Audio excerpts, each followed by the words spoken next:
Olá, pessoal! Hoje vamos aprender um pouco mais sobre a classificação dos seres vivos. Vamos lá! Mas primeiro, vamos entender o que é classificar. Bom, classificar pode ser colocar algo em ordem, arrumar ou utilizar uma característica como critério para colocar em ordem ou arrumar alguma coisa. Vamos considerar todos esses botões. Eles são de tamanhos diferentes, de cores diferentes, têm 4 ou 2 furos. Como nós poderíamos organizá-los, classificá-los de uma melhor forma que pudesse organizá-los? Bom, nós poderíamos separá-los por cor, pelo número de buracos, 4 e 2. Poderíamos separar os botões que têm duas cores dos botões que têm somente uma cor. Poderíamos separar os botões de cores claras de cores escuras e assim por diante. Os critérios de classificação podem ser diversos. O importante, na verdade, é classificar e encontrar alguma coisa para organizar e arrumar todos estes botões. Mas afinal, por que classificar? Bom, vamos pensar quando nós vamos ao supermercado. Se os produtos não tivessem organizados em seções específicas, nós não conseguiríamos encontrar algum produto que nós desejamos, como por exemplo, alguma bebida ou alguma bolacha. Mesma coisa funciona quando nós vamos comprar frutas, verduras e legumes. Nesta imagem, nós conseguimos ver que as alfaces, os rabanetes, as beterrabas estão organizadas com seus semelhantes, facilitando a compra do produto pelo cliente. Mesma coisa dentre estas outras verduras, cada qual está numa caixa específica. Imagine se todas elas estivessem misturadas, dificultaria muito a compra de algum produto. Mesma coisa são nas seções dentro do supermercado. Nós temos os laticínios, as carnes, os produtos embalados, etc. Todos estão organizados seguindo algum critério que facilite a busca do produto pelo cliente. Agora vamos pensar dentre os seres vivos do planeta Terra. Primeiro, qual seria o número de seres vivos diferentes no planeta Terra? Bom, os cientistas estimam que seja entre aproximadamente 8,7 milhões de espécies. Entretanto, somente 1,2 milhões de espécies estão descritas e classificadas.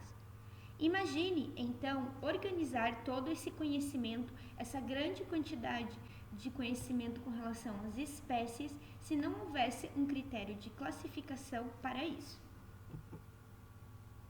Então, os métodos de classificação surgem para auxiliar os seres humanos a organizar o conhecimento da natureza que foi sendo adquirido ao longo dos anos.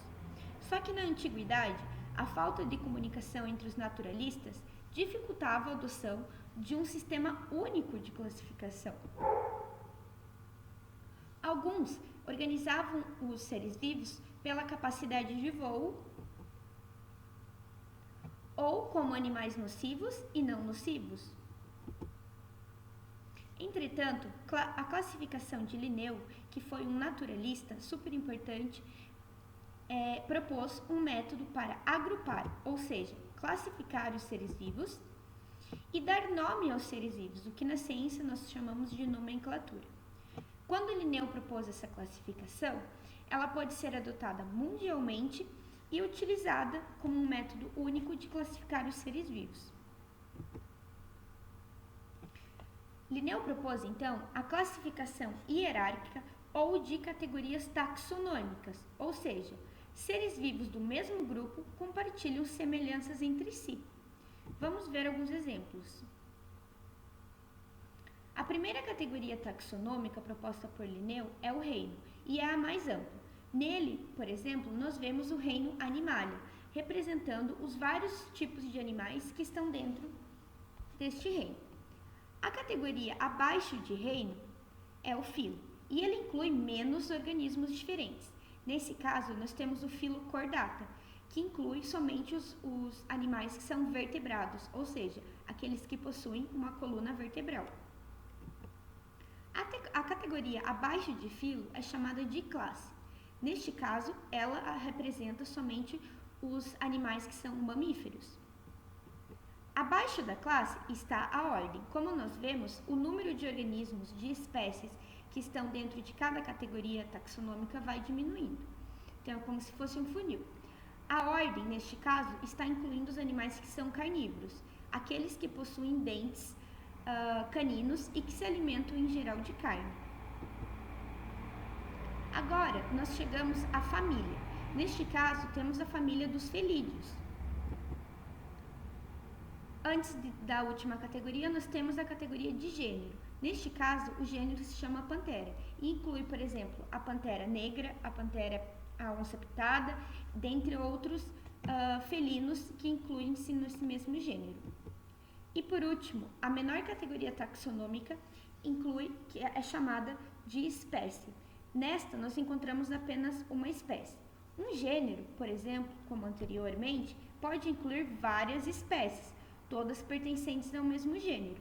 Família inclui vários gêneros. Uma ordem inclui várias famílias e assim por diante. Espécie é a categoria taxonômica básica. Vamos ver o que é uma espécie de acordo com o conceito biológico de espécie. Indivíduos que são capazes de se reproduzir entre si e de gerar descendentes férteis, ou seja, uma descendência que também possa se reproduzir. Todos os indivíduos, todos os organismos que são capazes de se reproduzir entre si e seus descendentes também conseguem se reproduzir, podem ser incluídos dentro de uma mesma espécie. Por exemplo, um sapo e uma onça não são da mesma espécie, eles não conseguem se reproduzir entre si. Como outro exemplo, temos espécies aparentadas, como o cavalo e o jumento. Eles geram descendentes, só que esses descendentes são estéreis, chamados geralmente de burro ou mula. Os pais possuem um parentesco, são de espécies aparentadas, mas ainda assim são de espécies diferentes. Como as espécies são aparentadas, ocorre a cópula, só que o descendente que nasce desse cruzamento, ele não consegue se reproduzir. Por isso, nós classificamos o cavalo e o jumento como de espécies diferentes, mesmo que aparentadas.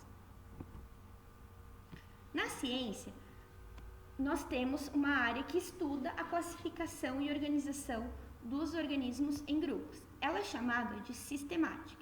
E a sistemática é dividida, por sua vez, em duas sub-áreas: a taxonomia, que tem por objetivo descrever organismos, nomear e classificar esses organismos. E um sistemata é super importante ele reconhecer uma espécie. Mas como um sistemata, na sua opinião, determina se uma espécie é ou não diferente das que já foram catalogadas? Essa fica para vocês pensarem um pouquinho. A outra sub-área da sistemática é chamada de filogenia, que elucida, ou seja, esclarece as relações de parentesco evolutivo entre os seres vivos. Vocês se lembram que dentre as categorias taxonômicas de Linneu, animais ou seres vivos que estão dentro do mesmo grupo possuem alguma relação de parentesco evolutivo? É aí neste momento que a filogenia é super importante.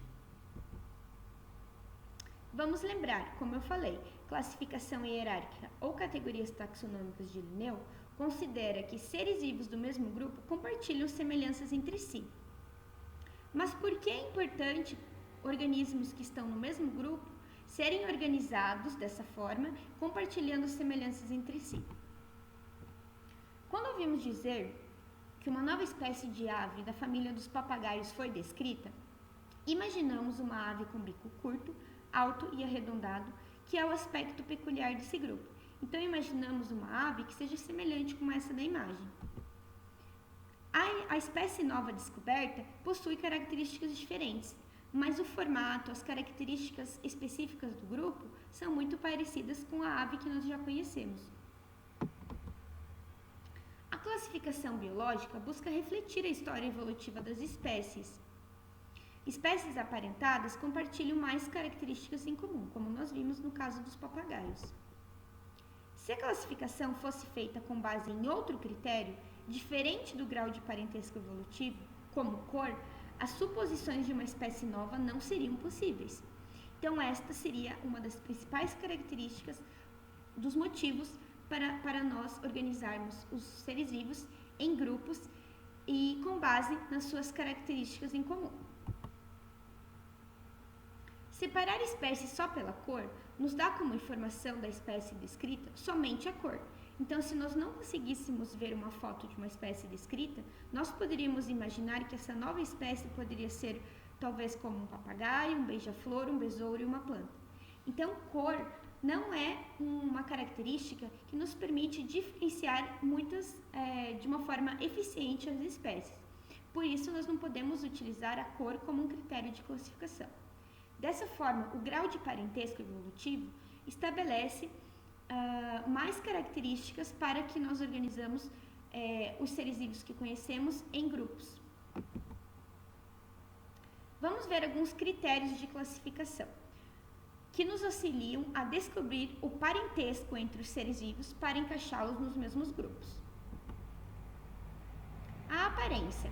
Por mais que a aparência muitas vezes confunda, ela pode ser ainda importante, pois quanto maior a semelhança de aparência entre dois seres, mais eles devem ter parentesco, como por exemplo a tartaruga marinha e o cágado. Nós vemos que a forma do corpo, as patas são muito semelhantes, por mais que um seja de ambiente marinho e outro de ambiente terrestre.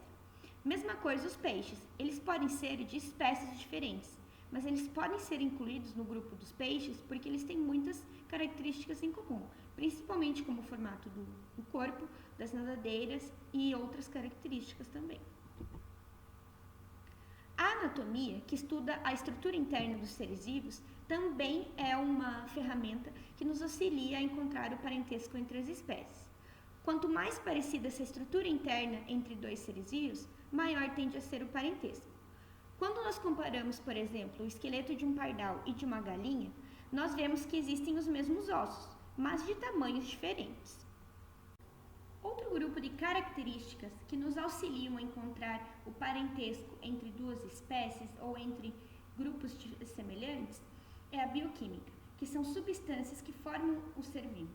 Portanto, por exemplo, os cogumelos, que compartilham determinadas substâncias em comum, podem ser incluídos no mesmo grupo.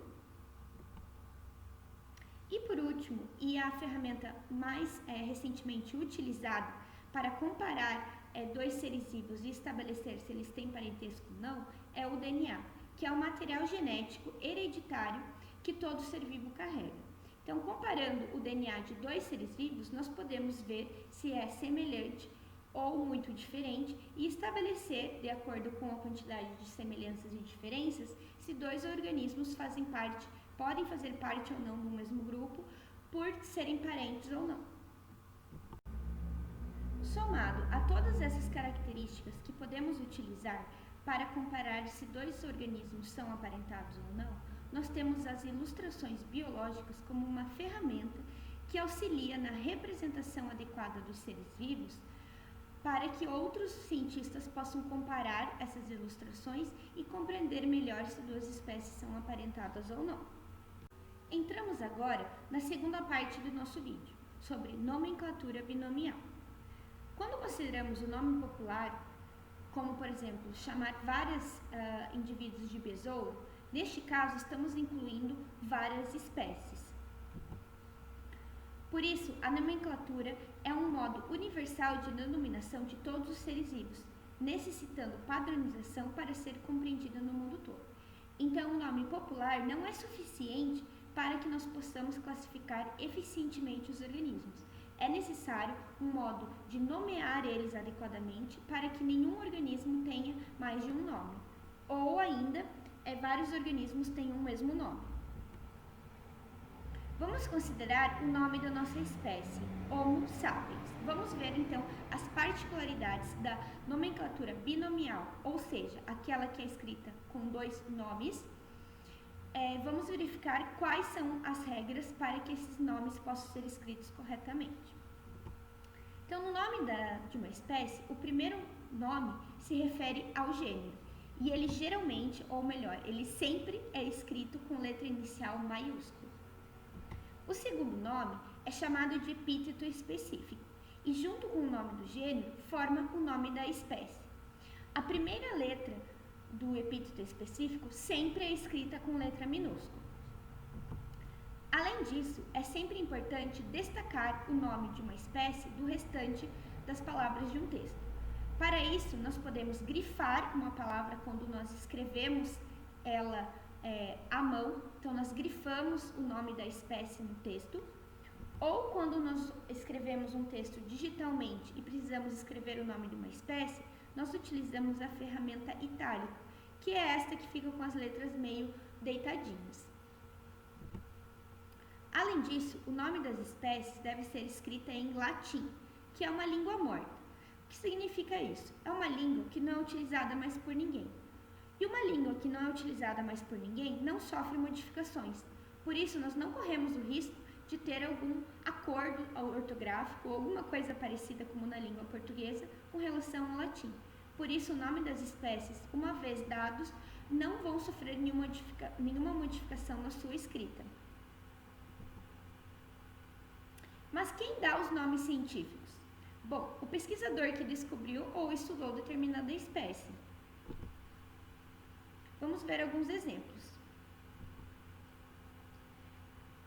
O pesquisador que descobriu ou estudou aquela espécie, quando ele confere um nome a uma nova espécie, ele pode prestar uma homenagem. No caso do Trypanosoma cruzi, que é o vetor da doença de Chagas, o nome cruzi foi em homenagem a Oswaldo Cruz, que foi um importante médico e sanitarista brasileiro no combate de várias doenças. O nome da espécie também pode conter alguma característica. No caso da Drosophila melanogaster, que é aquelas mosquinhas bem pequenininhas que ficam próximas das frutas quando elas estão apodrecendo, o nome melanogaster significa ventre cor de mel. E, de fato, as Drosophilas melanogaster possuem a barriga na cor de mel. E ainda, um nome científico pode indicar a procedência, ou seja, a ocorrência daquele animal ou daquele ser vivo. Feretima havaiana é uma espécie de minhoca que foi descrita pela primeira vez no Havaí. Então, o seu epíteto específico está relacionado ao Havaí. E aí, ficou com alguma dúvida? Não deixe de me escrever. Esse é um assunto super importante, combinado? Até logo!